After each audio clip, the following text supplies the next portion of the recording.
Bolalar mana sinfdoshlar grupasigacha bir salommi, nuqtami, hech yo'q o'lib ketsin, meni zapalima tashlashlar, hech yo'q ashini muhokama qilib gaplashaylik.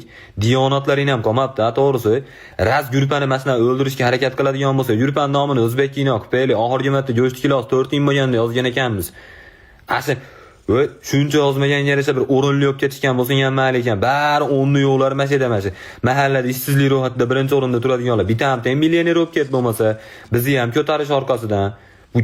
Bizi gruppada yozilgan xabarlardan ko'ra-chi, yangilik xabarlarda kelayotgan yer qimirlagani haqidagi xabarlar soni ko'payib ketdi. Ko'z tegmasan har hafta 2 marta yer qimirlayapti, ammo bizni bolalar qimirlamay. Qizlarda aytmasa ham bo'ladi. Instagramda qizlar erga tegsa, mana shu yer yuziga jar soladi, biznikilar indamaydi mana. Nomiga o'sa ham to'ydan 1 soat oldin bolalar to'yga kelaveringlar, manzil kannachagan tarafga qarab yuraverasizlar deb qo'ysa ham mayli. Xuddi biz borib oltichini masta yechib olib, beva baqa raqsini ko'rsatib beradigan deb tishlab olaman yozish.